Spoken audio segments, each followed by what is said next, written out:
राधे राधे दोस्तों, मैं उर्मिला जंगड़ आप सबका स्वागत करती हूँ अपने चैनल उर्मिला एंजल की कहानी में। आई होप आप सभी स्वस्थ होंगे, मस्त होंगे। तो दोस्तों, आज की कहानी हम शुरू करते हैं। आज की कहानी है विक्रम बेताल की कहानी, पत्नी किसकी।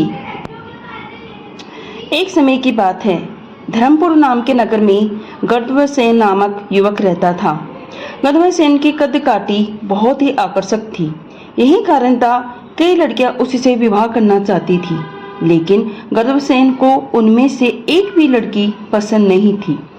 ब्राह्मण पुत्र गंधर्वसेन जब अपने घोड़े पर सवार होकर नगर में निकलता था तो सारी लड़कियां उसे देखती रह जाती।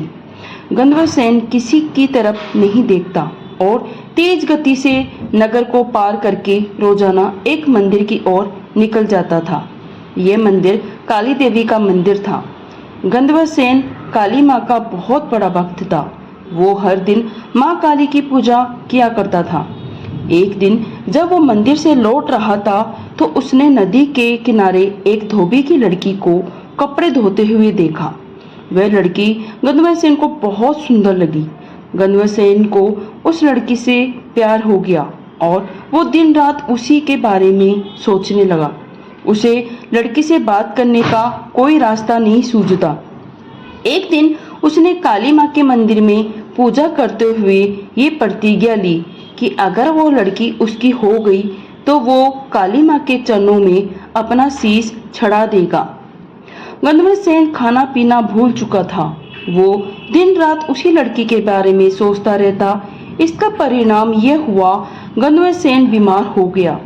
गंधर्वसेन की बीमारी की खबर सुनकर उसका सबसे अच्छा मित्र देवदत्त उससे मिलने आया। अपने परम मित्र को बिस्तर पर पड़ा देखकर देवदत्त ने उसकी उदासी का कारण पूछा।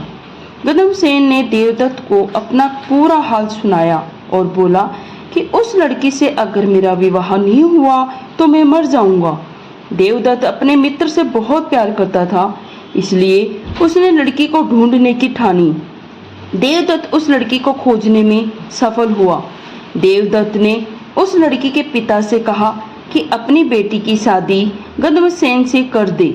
लड़की के पिता ने सारी स्थिति का जायजा लिया और अपनी बेटी का विवाह गंधर्वसेन से करा दिया। शादी को 5 दिन बीत गए और गंधर्वसेन उस प्रतिज्ञा को भूल चुका था जो उसने काली मंदिर में ली थी।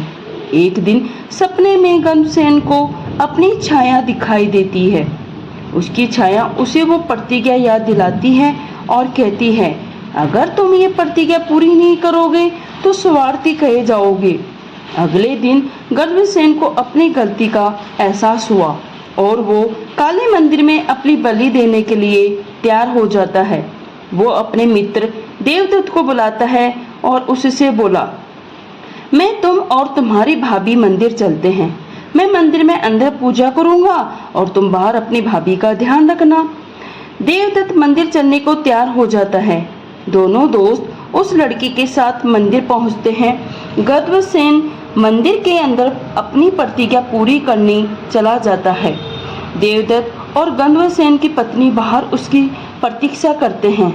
बहुत समय तक जब गंधर्वसेन बाहर नहीं आता तो देवदत्त मंदिर के अंदर चला जाता है। देवदत्त अंदर जाकर देखता है गंधर्वसेन ने अपनी तलवार से अपना सिर काटकर काली माँ को बलि चढ़ा दिया है।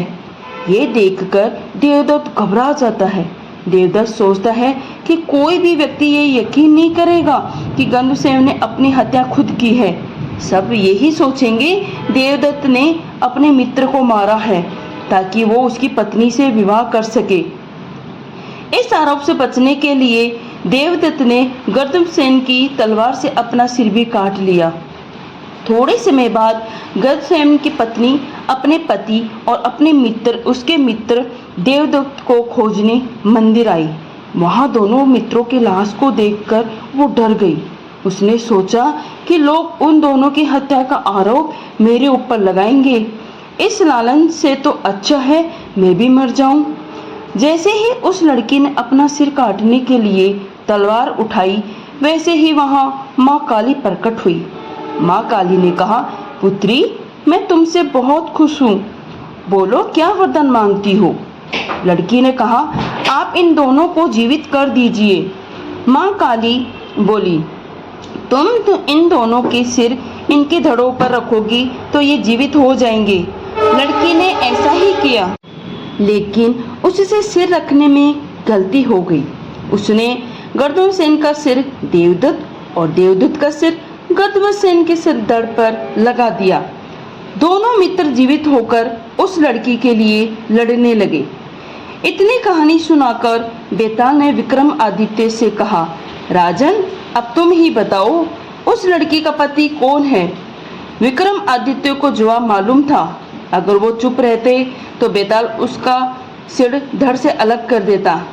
इसलिए विक्रमादित्य बोले, व्यक्ति की पहचान उसके चेहरे से होती है, इसलिए देवदत्त उस लड़की का पति होगा, क्योंकि उसके धड़ पर गर्दभसेन का मस्तिष्क वाला हिस्सा लगा है। बेताल ने कहा, इस बार भी तुमने सही जवाब दिया, इसलिए मुझे फिर से उड़ कर जाना पड़ेगा। इतना बोलकर बेताल फिर से घने जंगल की ओर उड़ गया। राजा विक्रमादित्य फिर से बेताल को ढूंढने के लिए उसके पीछे चल दिया।